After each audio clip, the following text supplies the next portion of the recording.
Wonder Twins Volume 2, The Fall and Rise of the Wonder Twins, written by Mark Russell, art by Stephen Bryne. Alright, Wonder Twins Volume 2. Before I dive into the story for that, though, I just want to talk about some of my next few videos coming up. So next Sunday's video is going to be something very, very different. It is a secret mystery project I've been working on over the last year, off and on. It is a non-comics video, and it is over 2 hours long. It's a long one. It's a real experiment, real kind of different thing I wanted to try and do, but I think it's going to be really fun and entertaining, so just check it out. I'm going to keep it a mystery, but next Sunday, come to my channel and take a look at what that is. The week after that, I will be back to covering comics. I'm going to be diving into the works of Mark Millar. I've already covered a few of his books on my channel, Jupiter's Legacy and Wanted. Well, he has many more books I want to finally dive into, so for the next few weeks, I'm going to be checking out various stories of his. The first one I'm going to be doing is Super Crooks, which I believe Netflix is going to be adapting this year, so that should be pretty fun. So that's what you have to look forward to in September.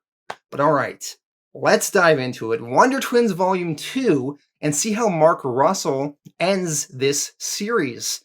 I think Volume 2 is not as fun as Volume 1 was. I really loved the League of Annoyance in Volume 1, and they're kind of missing in this volume, but still, there's a lot of good bits in this one. Mark Russell really gets more political in this book, so if some of you are conservative, you might be a little pissed off at various plot elements in this one, but I think it's still pretty funny. So let's dive into it. Volume 2 of the Wonder Twins. Wonder Twins number 7, Trials and Twinulations. In the aftermath of last volume, Zan is now famous for saving the world from the Scrambler. And all the kids in high school are fist-bumping Zan and calling him a legend. He even gets the nickname he so desired in Volume 1. The kids are calling him H2O. Jayna, meanwhile, is resentful about how it all went down last volume and how her best friend, Polymath, is in jail. At the Hall of Justice later, Superman informs Jayna and Zan that with the League of Annoyance gone now, there is less work for Jayna and Zan to do. So, Superman puts them on tour guide duty for the Hall of Justice. Later on, we see images of Jayna and Zan, dressed in striped blazers, leading some tourists through the Hall of Justice. Superman, talking to Wonder Woman, says it's been pretty quiet lately. Is there anything that needs dealing with? Wonder Woman explains that a hockey team called the Ice Cubes, well, they won the championship, and now hockey fans are rioting downtown. Superman sighs and says, they don't have to deal with that. We got a specific guy on call to deal with things like this. At a sealed bunker, there is a slightly overweight, tubby man. His hero name is Repulso. He is the hero Superman was referring to. Repulso's power is that he smells terrible. Military guys in masks tell Repulso that he is needed for work. There is a full-scale hockey riot on their hands. Repulso, he is only unleashed about once or twice a year. He gets kind of lonely in his bunker. Repulso, he is glad to see the military guys in masks when they come for him. He basically considers them his best friends, although the military guys don't really care about him at all. In fact, they are actually quite repulsed by him. They attach Repulso to a crane and lower him into the streets downtown. His smell is so overpowering. The hockey rioters really have no choice but to return home. After a job well done, Repulso returns to his military bunker. Repulso asks the guards if they want to hang out. You know, they're supposedly his best friends, according to him. He has Steel Magnolias on Blu-ray. The military guys refute his offer and say, we gotta split, but good work, Repulso. Jayna and Zan are leading tourists through the Hall of Justice. Meanwhile, Superman and Wonder Woman get a red alert on a computer. A meteor will be colliding with Earth in like 6 hours. Billions will die. Zan, he leads the tourist right into the control room where Superman and Wonder Woman are. And the supercomputer is making alarms and is saying that the extinction of the human race will happen in just a few hours. Superman tells Zan, this is a bad time for tourists to be coming in through here. The computer continues with its warning, total extinction of life on Earth within 5 hours. The news of the meteor hitting Earth in just a few hours gets out on Lex News, and citizens everywhere are worried about the meteor and the imminent destruction of the Earth. Superman, Wonder Woman, and Batman head off planet to deal with the meteor. Now this causes a panic. Dumb humans everywhere are assuming that the Justice League are running away from their responsibilities and are leaving the Earth behind to save themselves, abandoning everyone. There is pandemonium on the streets. Riots have begun. The Hall of Justice unleashes Repulso once again in an effort to try and get people back indoors. But it doesn't really work. The citizens start attacking Repulso, asking him, where's Superman? Where's Batman? Where's Wonder Woman? Repulso's scared, I don't know, nobody tells me nothing. Jayna, as a huge ant, and Zan as a cloud arrive downtown and save Repulso and try to calm down the rioting crowd. The rioters, they continue on now. They make their way to the Hall of Justice. They are going to take out their anger on their imposing doom out on the Justice League. At that exact moment, though, Superman, Batman, and Wonder Woman arrive back from space. Superman asks the rioters, where are you going? The rioters, they were just gone to trash the Hall of Justice. One citizen says, I thought you had left us, Superman, because of the meteor. Superman explains, we did. You have to leave the planet to divert meteors. It's sort of where they live. It's been dealt with, by the way. The Earth is safe for now. One of the other angry rioters says, yeah, well, you could have told us about the danger earlier. Furthermore, I would like to say, Superman interrupts the guy and says, you're welcome? Batman tells Supes, yeah, no, I've got a taser in the Batmobile. One of the rioters asks Superman, how often does this happen anyway? And Superman replies, more than you'd probably like to know. The rioter questions some more, then why don't you tell us when we're in mortal danger? Superman, pointing to all of the destruction the riots wrought downtown, says, really? You have to ask that? At the end of that very exhausting, annoying day, Jayna's talking to Superman and she says, you know, I lost my best friend when we arrested the Scrambler. I've been demoted to tour guide. Even Zan is too busy for me now that he's a hero. I did everything I was supposed to, and this is my reward. Superman, giving Jayna some life lessons from his wisdom, says, Jayna, heroes don't work for rewards. Trust me. This job can be anything but rewarding. It is, by its nature, lonely work. It often isolates you from the very people you're trying to save. Sometimes it isolates you from everyone. And there are times when you pay dearly for it, even when you're doing the right thing. And I know it's hard to believe, but you should think of that as a gift. It's easy to know what to do when the validation is flowing. Any dog knows it should roll over while treats are in play. It's only when life is wrecking you and nothing is going the way it should that the universe lets you stand on your own 2 feet for a moment and think. It's only then that you find out what you truly stand for, who you really are, and lonely, isolated though we may be, life always provides us with one consolation, the ability to bond over our mutual isolation.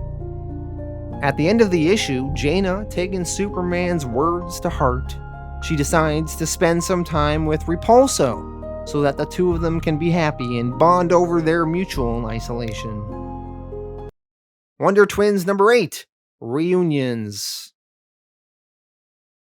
Tim Turner is the principal of Jayna and Zan's school. He is single, alone, and depressed. His dating profile on the website Sad Dads is not getting any hits. By the way, that is a ridiculous name for a dating website. The principal, he opens his mail and sees that he is being invited to his 30-year high school reunion, which happens to be the school he is principal of at the moment. The reunion will have a casino and 80s tribute bands and many other festivities. Principal Turner is not looking forward to it because his old flame, Terry the librarian, will be there, even though they both work in the same high school now. Something about facing down their 30-year high school reunion really puts their past relationship into perspective, and he is not looking forward to facing it. Later on at the high school, Principal Turner calls Jayna into his office. He asks her, "Do you know what an adult is?" And he answers and says, "An adult is a walking accumulation of regret." The principal tells Jayna of his past relationship with Terry the librarian, how they were in love, but he blew it with her and he left her, and it was the worst decision of his life, and he can't face her. Jayna says that nothing is permanent and he needs to try and talk with her. Later on, Jayna heads over to Lex Luthor's prison for juveniles called Prison Kids. Kids spelled with a Z. Jayna wants to see her friend Polymath, but she is told that she is not on Polly's list of approved visitors, which basically includes everyone but Jayna herself. Polly in prison is writing in a notebook about the guards' various routines. Polly is planning her escape. Every day, the guards at 4:07 p.m. eat ice cream at a nearby ice cream truck that drives by, and all the guards are distracted. Polly will use this as her opportunity to get out of here. I believe the ridiculousness of an ice cream truck going to a prison every day is meant to be so stupid it's funny. The next morning at the high school, Jayna is doing the morning announcements again. Afterwards, the principal wishes to speak with her. The principal pleads with Jayna to cancel the high school reunion. Come up with some excuse. Jayna tells the principal that he has to face his fears and talk with his old love, Terry the librarian. The principal then goes into a long speech about how he is a coward and he can't face her, and if she's there, he won't be able to stay away. And time has turned him into a geyser of petty failures and disappointments. He is a fraud, and he is a man who cheated himself out of love. While that conversation was going on, Jayna forgot to shut off the morning announcement speakers, so the whole school heard this sad, pathetic monologue.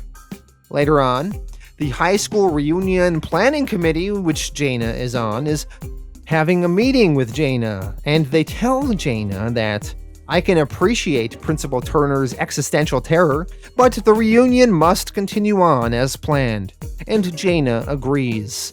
This reunion is her personal mission. She is going to prove to Principal Turner and the world it is never too late to say sorry. This also mirrors Jayna's own desire to apologize to her friend Polymath. Jayna, she is delegating tasks. She will cover table assignments at the reunion. Zan, he offers to be in charge of the casino part of the festivities.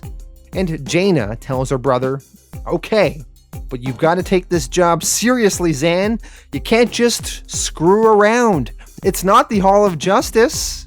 Which is funny that she considers it okay for Zan to screw around at the Hall of Justice when lives might be at stake, but running a charity casino where you can only win random prizes for a 30-year high school reunion? That's serious business. Zan says he promises to run it like a real casino. Over at Prison Kids, it is around 4:07 in the afternoon again. The ice cream truck is there per usual. A lot of the guards leave their posts to get them some cold, sugary, milky ice cream goodness. Polly, along with some of the other juvenile prisoners, escapes the prison by hiding behind the ice cream truck. and slipping past the gate. It is now the night of the high school reunion. Zan has embraced his casino pit boss role and is sporting a fake mustache, and he has given a pep talk to the rest of the volunteers. He says, if someone's 21 play is too strong for you, comp them a buffet. If you suspect any funny business, signal the eye in the sky. Be professionals, damn it! Marta's handling prize security. We see the prizes consist of random swag. This casino at the reunion is not for actual money, but prizes, kind of like you would get at a carnival or arcade. Zan continues, always watch the cards and remember, no less than 6 decks in a shoe. If we run our tables tight and keep our eyes on the shore, then by God, we might just survive the night. The principal arrives at the reunion and he sits by himself. Terry, the librarian, is avoiding the reunion for now. She's just working away. But Jayna talks to her and encourages her to go to the reunion as well. At the reunion, we see a guy with a beard and long hair. He starts winning at the blackjack tables quite a bit. He really wants to win this dog statue that is on the prize table. Zan thinks it is suspicious how often this guy is winning. And Zan has his people haul the blackjack player away from the tables. Zan, he then starts questioning the man. He says, you won 5 blackjacks in a row. Seems like it's your lucky night. The blackjack player claims, I won those hands fairly. Zan says, the eye in the sky says otherwise though. They know that this man was cheating. Zan tells his volunteers to break his legs. Now we think Zan might be referring to the blackjack player's legs, but instead Zan's volunteers break the dog statue's legs on the prize table. And the blackjack player, he begins yelling at Zan and says, don't! He was the ultimate party animal, referring to the dog statue. The blackjack player, looking at the destroyed statue, says, I was wrong. He's not an animal. You're the animals. And Zan, he feels like he's gone too far. He rips off his fake mustache and says, I quit. I don't like who I'm becoming. Stare into the abyss long enough, kid, and it stares back at you. Also at the reunion, Polly, fresh out of prison, she arrives at the school. She needs to collect something that was kept in the school's contraband locker. Traveling with Polly are fellow criminals, Scarlet Fever and June Cleaver. Both of them ex-girlfriends mentioned by Red Flag, whom we met in Volume 1. Jayna, she runs into Polly in the high school hallway and tries to talk with her. Things get a little heated though. Polly and her crew end up fighting Jayna. Zan, he joins his sister, and both of them transform. Jayna turns into a big snake, and she manages to restrain Polly, Scarlet, and June. Jayna tells Polly that she is sorry how things turned out between the two of them. She continues, I know things don't always work out as planned, and I know I might never be able to make up for past mistakes, but it still never hurts to own up to them. This sentiment of forgiveness mirrors Principal Turner and Terry, the librarian. The principal and the librarian did get to talking. Principal Turner apologizes for his past behavior and how wrong he was for not choosing love with Terry all those many years ago when they were dating. He asks Terry if it is too late for them to start all over again. Terry, the librarian, says yes, it is too late for them to start all over again, but still, it was nice to hear anyway. And she thanks the principal for his kind words. So even though the principal did not get the happy ending he was perhaps hoping for, he did get some form of closure. Jayna continues talking to Polly, and beyond apologizing to Polly, Jayna also tells her that, I mostly wanted to tell you that I think your dad is still alive, and I have a plan to get him back. Polly is definitely interested. Her dad, Philo Math, may still be alive? This is good news to her. Wonder Twins number 9, Aftermath. Zan and Jayna are hiding Polly in their apartment. Polly is an escaped convict now at this point. Jayna is gonna fill Polly in on everything with her dad, Philo Math. But first, Jayna has to go to work right now. She tells Polly that she'll fill her in after her shift. Being tour guides is a sacred responsibility, and she has to go to work. Jayna and Zan begin walking to the Hall of Justice for their shift. Batman, though, he pulls up in the Batplane, and he tells them that he is their ride today. Zan questions, wow, the Hall of Justice really takes these tours seriously. Batman informs them that the tour is canceled today. Superman needs backup. And Zan says, whoa, Superman needs us for backup? And Batman replies, no, I'm Superman's backup. You're my backup. Batman flies them to the country of Zagronia, where the Zagronian military is talking with Superman. The Zagronian military has these refugees and seems to be treating them badly, and they say that they have scores to settle with these people. They seem to want to maybe kill or harm these refugees. Superman is protecting the refugees though, and the Zagronian military is getting ready to shoot Superman with a Kryptonian rocket launcher. But luckily Batman is there as Supes' backup, and Batman manages to take these people down and stop them before they shoot. Jayna, she then transforms into a pterodactyl and picks up the refugees and transports them to safety. And Zan, he forms into a wave of water and absorbs some of these Zagronians' bullets that are shooting at them. Batman, he is then standing on his Batplane, and he tells the Zagronian soldiers, hey, maybe don't fire on the world's most advanced military plane. At the end of the mission, Batman is in his plane, and he's going to fly Jayna and Zan and the refugees to safety. Superman, he is going to stay behind for now and have a little chat with the president of Zagronia first. Before Batman takes off in the plane, though, he asks Superman if they're still up for a movie tonight, and Superman replies, Gun Cop at 7:30, see you there. After a busy day at work, Jayna and Zan arrive home to their apartment. Finally, Polly and Jayna can talk. Polly explains the reason that she was at the high school during the reunion last issue was because she was trying to retrieve something from the school's contraband locker. Polly says, it was going to be my project for the science fair, but technically speaking it's malware, so the school confiscated it. Back in 1988, Polly's dad, Philo Math, was a computer programmer, and he created the world's first artificial intelligence. It was a program he called Kernel 86.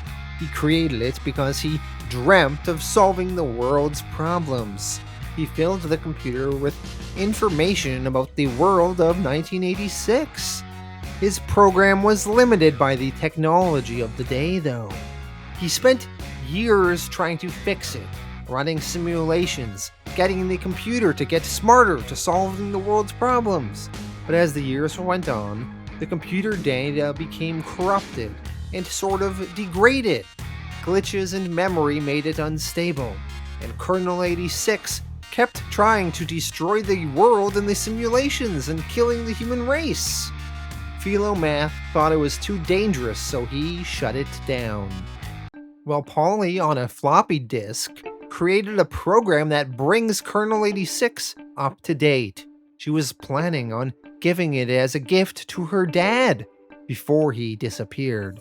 That is why she was at the school, to retrieve that floppy disk. Jayna fills in Polly on the truth about her dad, Philo Math, how he was not really dead. He is trapped in the Phantom Zone. Jayna explains that on her home planet of Exor, even though it is kind of a utopia now, it wasn't always this way. Years before, Exor was swept up in a wave of xenophobia. thousands of lives were destroyed in the Purges, and Jayna and Zan's grandfather was a man named Raylon the Judge, and Raylon personally sent more than 5,000 Exorians to the Phantom Zone using a device called a Kryptonian Disruptor. That is, the same kind of device that cell phone Sylvia had last volume when she zapped Philomath. Apparently, everyone on Exor knew of the role of Jayna and Zan's family played in the Purges, disappearing many people. So that is why their dad sent Jayna and Zan away to Earth. Jayna explains, "The truth is that nobody held it against me and Zan. Aside from a few stares, nobody even said anything to us, but I agreed to leave anyway. Knowing what I knew about my grandfather, I was just too embarrassed to stay." Jayna continues, "Perhaps in the end, that's the only kind of justice there is for those like him. The knowledge that their grandchildren will be ashamed of them and reject the world they built for us." Before Jayna left Exor, though, she took her grandfather's secret journal. It detailed all of his crimes, but it also detailed how he used the Kryptonian Disruptor to sentence people to the Phantom Zone, and how if you had that disruptor you could get them back from the Phantom Zone. So Jayna thinks they may be able to retrieve Polly's dad with this information. Meanwhile, at the Lexicon prison, Scrambler gets some time in the computer room, finally. Before he was apprehended last volume, Polly told him, "As long as you can email my server, you can execute the Great Scramble from anywhere on the planet." So that is exactly what the Scrambler is going to do. He is going to send an email and attempt to initiate the Great Scramble and begin to sow chaos across the world. Scrambler, he gets on the computer and he sends the email, only it's not working. The Great Scramble has not been triggered. Why is it not working? We see at Polly's house. There is an estate sale going on. All of their possessions are being sold. And a gay couple that is at the estate sale, they are holding that server. The one guy says to his partner, "Can you believe this? A perfectly good server for $50? This is why the Great Scramble hasn't commenced. Because the server is not plugged in. The moment that thing connects to the internet, though, and Scrambler's email is read, the Great Scramble will kick off. The gay couple, they return to their home. They don't plug in the server yet that will cause the world scramble, but they also bought something else there at that estate sale. They bought Philomath's old Kernel 86 computer. It only cost them $20. It even had a modem. They plug it in and the computer boots up and says, "Hello EO, I am Kernel 86, designed by Philomath in 1988. Connect me to the internet and let me run your world." Wonder Twins number 10, Internments. Lex news anchors are bantering about a new trend where young people live on the cheap in biopods. The Lex news anchors then invite cell phone Sylvia on air. She is a new correspondent working for Lex News. Sylvia, who is in her dressing room, leaves and heads out on air. Meanwhile, Zan was hiding in the dressing room in a jug of water. A humorous poster can be seen in the background for Lex News with the tagline, "The way things used to be."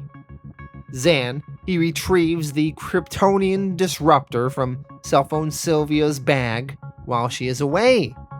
Phase 1 of the Wonder Twins' plan to retrieve Philomath from the Phantom Zone is now complete. Over at Lex Luthor's corporate office, one of the unpaid interns is helping himself to something called Luthor Paste. Another intern tells him to put that away. He has Lex Luthor's corporate credit card, and he has used it to buy all the interns an extravagant lunch. Lex Luthor is away in space, if you remember last volume. He went to space to avoid the Great Scramble. Well, it turns out he's stranded up there now. The one intern asks the other, and Mr. Luthor is okay with us spending all this money? And the intern with the credit card says, I don't know, let's ask him. The intern voice calls up to Luthor in space. Luthor, he is stranded up there in space because he doesn't have landing coordinates, so he can't come back down. The intern talking to Luthor says, It's me, Intern 5. Lex Luthor, he refused to learn the intern's various names, so he just numbered them. Luthor responds, Intern 5, as a valued member of the Luthor family, it was your job to load landing coordinates into my ship's computer, you moron! And the intern replies, Oh, was it? And Luthor continues, That's okay, son. Just give me the landing coordinates now and we'll all have a good laugh about this when I get back, alright? And the intern replies, Okay, but first, I need you to do something for me. And Luthor says, Sure, anything. And the intern continues, Tell me my name. And Luthor, of course, does not know this intern's name. Luthor answers, Joe? Jason? No, Jethro. Damn it, you ungrateful. When I get back to Earth, I'm gonna... The intern then turns off the TV he was using to talk to Luthor on.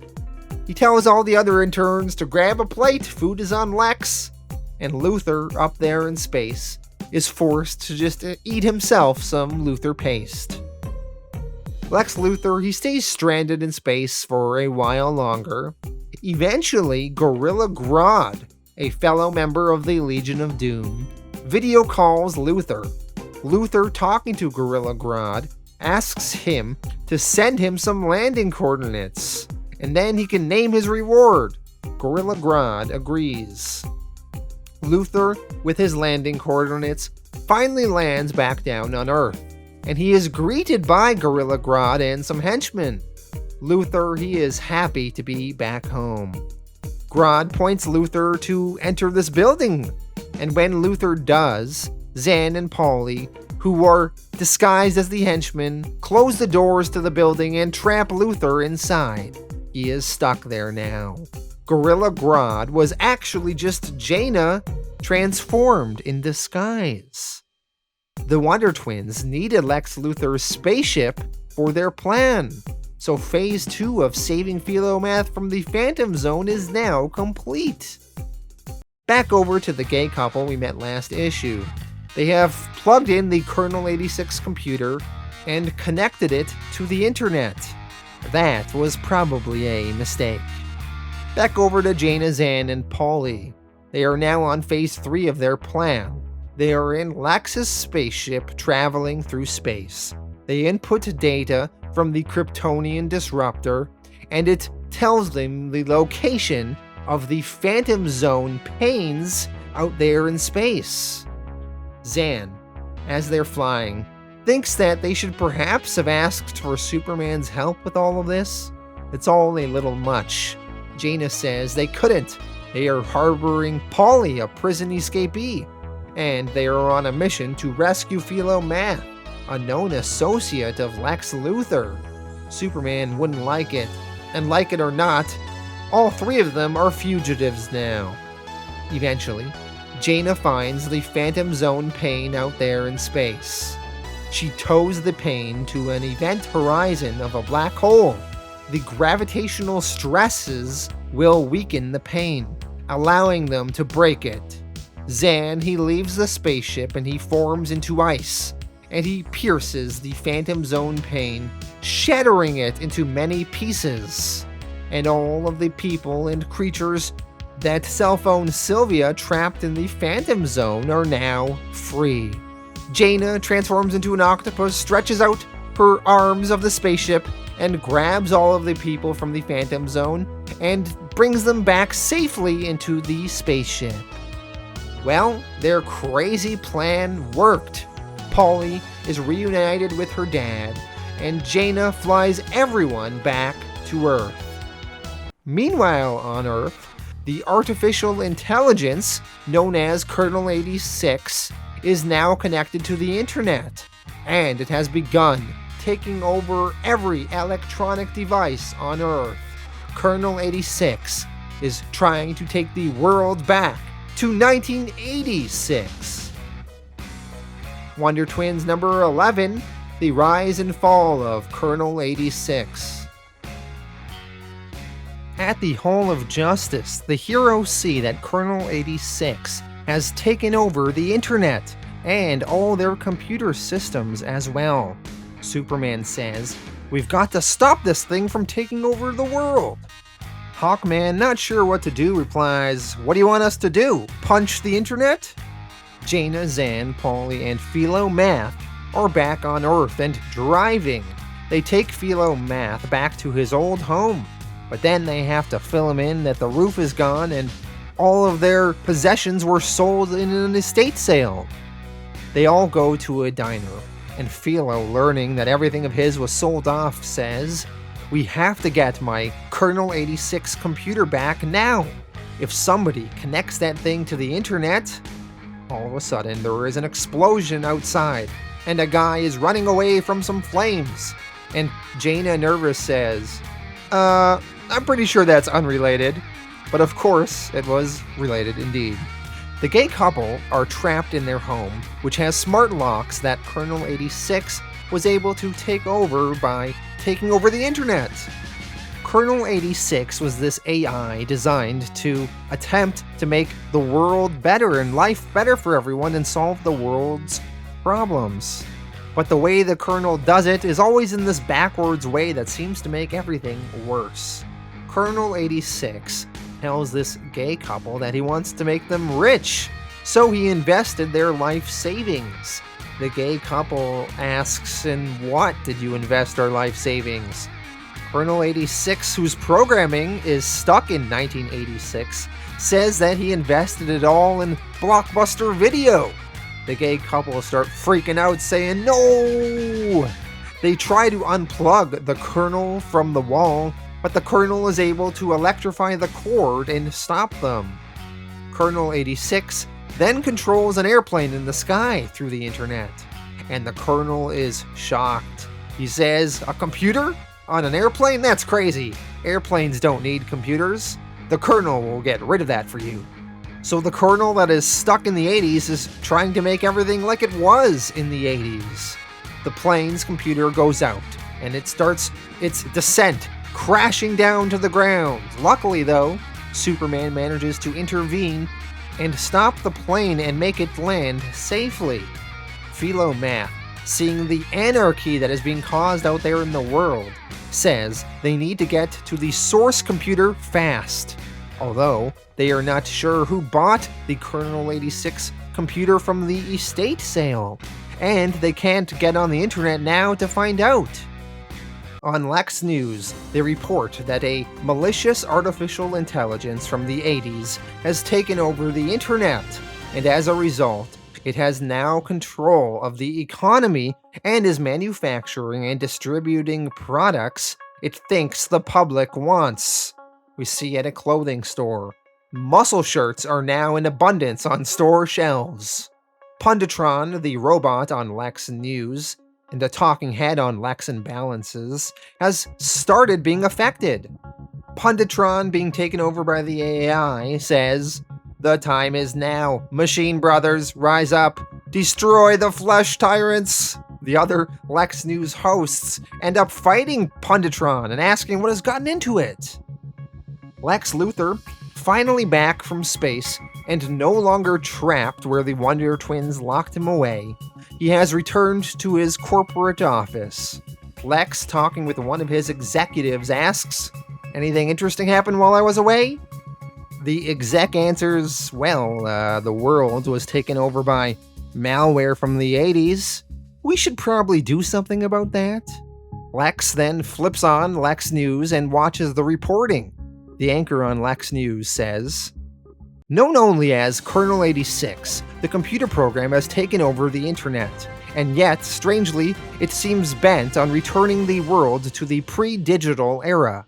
We see lots of middle-aged men who love muscle shirts and everything about the 80s, and never really embraced new technology, actually embrace this Colonel 86 and what the Colonel is doing. These middle-aged men want things to go back to the pre-digital era. Lex, ever the shit starter, decides, you know what?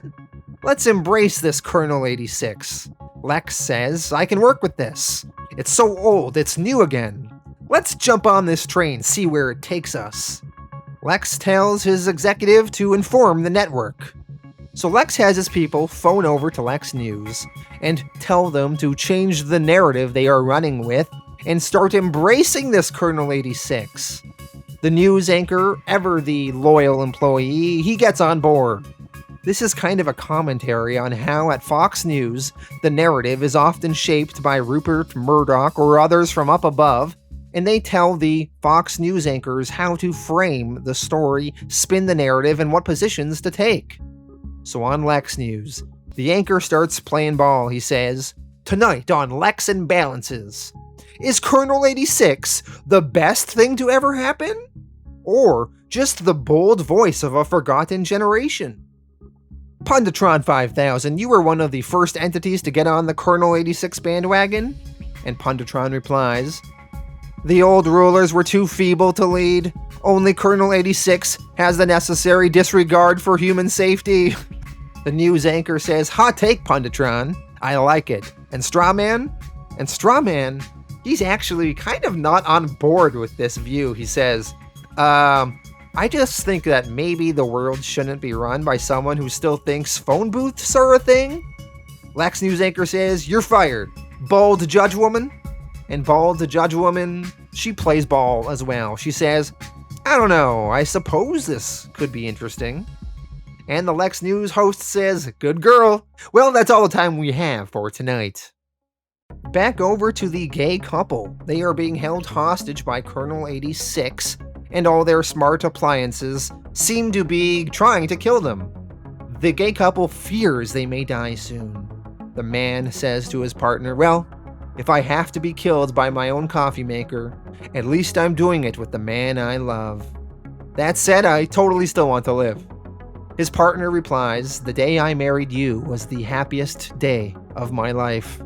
Colonel 86, listening to their conversation, can't believe it. Gay marriage is not a thing in the 1980s. The Colonel says, what? Married? 2 men? That can't be. Colonel 86 can't fathom that gay marriage is a thing. He has to address this immediately. On Lex News, the anchor announces, all over the globe, millions of same-sex marriages are being digitally annulled by Colonel 86. Now we see that Colonel 86 has some fans.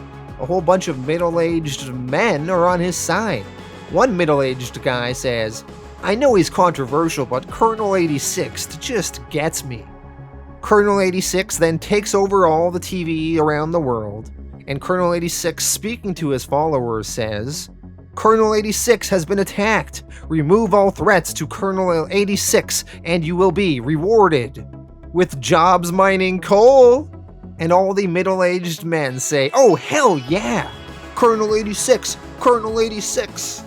So Mark Russell making some not so subtle jabs at Trump and Trump's followers through the mirror of this Colonel 86 character. Superman patrolling sees the group of middle-aged men running towards the Capitol on behalf of Colonel 86. Superman stops them. The hero Repulso is also called into action to try and get this crowd to go back home.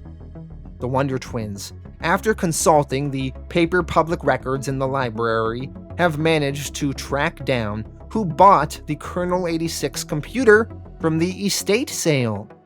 They have arrived at the house where Colonel 86 is plugged in. They see the gay couple trapped inside, and the gay couple is yelling, help us, we're trapped, the computer's gone crazy. Polly, holding up her floppy disk, says to the Wonder Twins, get me in there and I can update the Colonel's programming. The Wonder Twins transform. Jayna, as a ram, breaks open the door, and Zan, as water, flows into the house, and fries a lot of the electronics inside. Polly, she goes over to the Colonel 86 computer. She attempts to insert her floppy disk into it to update the Colonel, but the Colonel refuses to accept it. Philo tells his daughter to step aside. Downtown Washington, Repulso is doing his thing. The middle-aged Colonel 86 supporters can't take the smell, and they disperse and begin heading home. Philo, typing on the Colonel 86 computer, trying to shut it down, narrates, "Sometimes a program just refuses to be updated, refuses to acknowledge the world has changed, and assumes that the world was at its best when they were at their best. In a perfect world, we would all update ourselves regularly, but as we are not in a perfect world, and if we can't update the program, then we have no choice but to shut it down." And Philo, he manages to shut off Colonel 86. Over at Lex Luthor's office, the exec talking to Luthor says, "I'm sorry, sir, it appears that Colonel 86 has failed. It's completely disappeared from the internet." And Lex Luthor replies, "No matter, I'll just jump aboard the next anger train. There's always a next one." The Wonder Twins are looking at all the middle-aged guys that embraced Colonel 86 who are now heading home. And Zan comments, "Wow, for a monster, a lot of people really loved the Colonel." And Jayna replies, "They never loved him, they just loved the monster he allowed them to be." Wonder Twins number 12, Astrisk. This is the final issue of the Wonder Twins and wraps up the series and sets up a new status quo for the Wonder Twins going forward. Polly and Philo Math are hiding out at the Wonder Twins' apartment for now. Even though they kind of saved the world from Colonel 86, they are both still wanted criminals. Jayna and Zan return to their normal routine. They go to school, and then they go to work at the Hall of Justice. At the Hall of Justice, though, the Justice League confronts Jayna and Zan. Superman has figured out roughly what they have been up to, how they were spending time on unauthorized activities, how they assisted Polly and Philo Math, stole a spacecraft as well. Jayna and Zan argue that they saved the day in the end, though. Superman replies, "I understand everything worked out, but results don't justify actions. We have a process, rules." Wonder Woman adds, "The price we pay for leaning on each other's strength is that we agree not to go it alone." And Jayna argues, "I had a friend in trouble, so I helped her. Her dad was wrongly imprisoned in the Phantom Zone, so we helped him. It's really that simple. Yeah, we broke some rules, in doing so we saved the world." Jayna and Zan storm off. Over at Lex Luthor's corporate office, cell phone Sylvia says that she feels lost without her Kryptonian cell phone. Lex, trying to make her feel better, says, "I hear you, Sylvia, but sometimes when the Lord closes a door, he opens the hatch to a darkened basement." That is a hilarious, twisted Lex Luthor take on that expression. Sylvia replies, "I don't think that's how that expression goes." Lex tells Sylvia that she should steal her cell phone back, and he has put together a group of criminals to help her. Lex teams her up with the Ringmaster, who is a circus-themed villain whom we saw whipping Gleek in Gleek's flashback in Volume 1 when he was at the circus. There is also the Supervisor. She is the bitchy woman who runs the call centers in Lex Luthor's private prisons. Sylvia asks, "What power does the Supervisor bring to the table?" And Lex answers, "Excellent management skills." Sylvia says that this just sounds like the League of Annoyance all over again. She kind of wanted to move past that. She's interested in expanding her media career. And Lex tells her to get her phone back, and then they will discuss her media career. After all, without her phone, why should anyone care about her? Later on, cell phone Sylvia, the Supervisor, and the Ringmaster confront the Wonder Twins. they prepare to battle them. The ringmaster manages to use his whip to tie them up, and Jayna and Zan, they couldn't fist bump each other to trigger their shape-shifting powers, so they are kind of screwed. Sylvia and her crew have Jayna and Zan tied up, and they are on a bridge, and they are going to kill the Wonder Twins by tossing them off the bridge. Gleek, though, he comes to save the twins. But when Gleek sees his old tormentor, the Ringmaster, Gleek can't contain his anger, and he attacks the Ringmaster. Cellphone Sylvia electrocutes Gleek with a taser. Sylvia, looking at the taser, laments, "It's just not the same as her Kryptonian cellphone." In a twist, though, we learn that the supervisor actually is, right now, the Scrambler. The Scrambler switched minds with this supervisor while he was in prison. We see a flashback to how that went down. Scrambler in prison is wearing a power-dampening collar. He was doing his call center calls that all Lex Luthor prisoners are forced to do. The supervisor woman told the Scrambler to stick to the script, old man. Later on, the Scrambler made his move to try and escape. He ran with a plug-in air freshener, shoved it into an outlet in the prison, and it somehow short-circuited the electricity for just a few seconds, and it briefly turned off the Scrambler's power inhibitor collar that he was wearing. And the Scrambler managed to switch minds with the call center supervisor woman. When the lights came back on, no one noticed, and the guards beat up the Scrambler. But the Scrambler already switched minds out of his body, so they were really just beating up the supervisor woman. The supervisor woman in Scrambler's body was trying to explain what happened, but no one would believe her, and the guards just beat her some more. So Scrambler, as the supervisor woman, just escaped from the prison, no problem. And when Lex Luthor tried to recruit the supervisor woman to join forces with Cellphone Sylvia, Scrambler decided to just play along. So Scrambler now, as the supervisor woman, frees the Wonder Twins while Sylvia and the ringleader are occupied. The Wonder Twins now free, fist bump and transform. Zan turns into a puddle of water, and Jayna into a pug, the cute little dog. Scrambler, as the supervisor, asks, "Really? This is what you transform into?" Jayna says it was the first thing she could think of. Sylvia, knowing now that the supervisor is really the Scrambler, comments, "Scrambler? You traitor!" Scrambler replies, "Traitor to whom? Lex Luthor? And to what? A system that cares only on which side of the prison bars I am most profitable?" Cellphone Sylvia is going to use her taser, but Zan, as a puddle, covers her in water, and the taser ends up electrocuting Sylvia herself. Scrambler switches bodies again and jumps into the body of the Ringmaster. Jayna, as the pug, grabs the Kryptonian disruptor and uses it on Cellphone Sylvia and the supervisor lady that is now the Ringmaster, and sends them both into the Phantom Zone. In the aftermath, Scrambler, now in the body of the Ringmaster, has coffee with the Wonder Twins, and he explains how everything went down in prison and how he escaped. The Wonder Twins thank him for his help.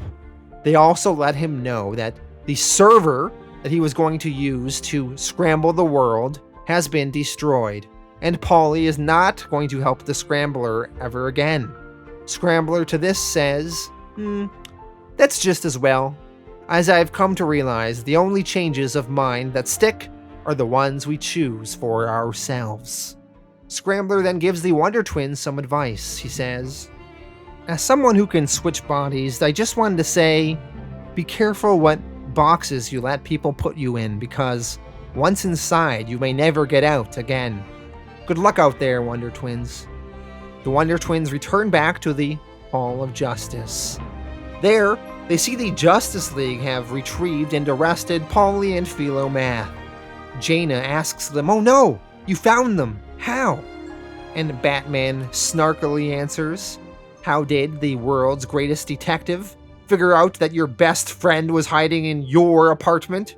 Is that really your question? Jayna pleads with Superman. She says, "Please, Superman, you can't send them to jail. You can't. They saved the world." Superman answers, "I know. Recent events have made it clear that there are threats that cannot be solved with strength, problems against which our powers are useless. The truth is, all power comes with blind spots, and nothing undermines strength more than its inability to admit weakness.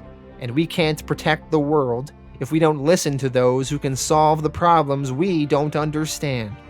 That is why our benefactor, Bruce Wayne, is funding a new department within the Hall of Justice called Astrisk. Astrisk stands for Assessing Strategic Threats Requiring Innovative Skills and Knowledge. Astrisk. And we want you two and Philo and Polymath to run it." And Jayna to this says, "Really?" And Superman says, "Well, it was your idea." The fate of this world hangs upon a single choice: whether we're going to put as many minds as possible to work solving its problems or creating them. I know this planet has a history of doubling down on its mistakes, but the strange thing is, the more you despair of the human race, the more actual people mean to you, and you start to realize that we are not only the products of what we've lost, but also what we have found. Jayna hugs Superman. She is happy with his decision, and Superman tells her, "I hope you forgive us old people if we lose sight of that sometimes." And Jayna tells Superman, "Thank you for everything." And Zan tells Superman, "If you ever need a cloud of steam, I'm your guy." 1 year later, you see, the Wonder Twins and Polly and Philo Math are working in the newly built Astrisk building at the Hall of Justice, and they are solving some of the difficult scientific problems of the day, the kind of stuff that brute strength that the Justice League typically provides will not be able to solve themselves. Jayna and Zan, along with Gleek, sit by their computers and begin working away. And Jayna asks Zan, "Do you ever resent it, not being able to use your powers without me?" And Zan replies, "Oh, no way. All that means is that I'll never be alone. Like it or not, sis, you're stuck with me." And with that happy ending, we end the Wonder Twins. They will continue on in their new status quo, and who knows when we will see them again, until they eventually return in some other DC series one day, which may or may not ever happen. But even if DC ignores them for another 5, 10, or 15 years, they are still now an established part of the DC Universe continuity once again. Alright, so that was Volume 2. Now, I did feel Volume 1 was stronger. I thought we had better moments of Zan and Jayna being typical high school students and teenagers. I liked how we saw them dating and some of that stuff in Volume 1. I also thought the League of Annoyance and the Scrambler was a much more compelling kind of overall thing to be dealing with in Volume 1. So Volume 1 was much better to me, but I still enjoyed Volume 2 and thought there was a lot of fun in this volume. So let's just talk through some of the various plot elements in this volume. So we had that whole meteor storyline in issue 1, where the meteors coming to Earth and the Justice League leave, and it causes riots in the streets. That was okay. I did think Repulso was kind of a funny concept for a hero character. So okay story there. The second issue in this volume, the high school reunion issue, I didn't think was that good. I didn't really care about the subplot between the principal and this librarian girl, and I don't think there was much payoff there. The whole thing about Zan being this casino boss was kind of random and not as funny as I would have liked it to be, so did not love that issue. I did enjoy Lex Luthor being a jerk this volume in various plots with him, so that was good. I liked some of the jabbing at Fox News in this volume. I did find that funny. I thought the plot line where Jayna and Zan go to space to free Philo Math from the Phantom Zone was pretty interesting. Seeing the Phantom Zone pain and how they break it and get everyone out of there was kind of cool. I never saw a Phantom Zone pain broken in a DC comic to my knowledge before, and that was kind of an interesting concept. So I did like that. Some of the Colonel 86 stuff I thought was good, and some of it I'm a little bit more mixed on. Like, what did this Colonel 86 really want to accomplish? Did he want to destroy the world, or did he just want to revert everything back to the way it was in the 80s? I was a little bit unsure of what was going on there, but there was some good jokes about the Colonel in the 80s in here, so that was all right. And the way this volume ended, kind of on this happy ending, was pretty good. How this whole Astrisk organization gets started up, and Zan and Jayna are going to be working there with the maths. That's some good stuff. I also liked the various hero moments we had this volume with Superman and Batman and whatnot. So I'm going to give this volume an 8 out of 10. Still pretty good, although I did like volume 1 a little bit more. Thank you all for watching, and next week I will be back with the mystery video.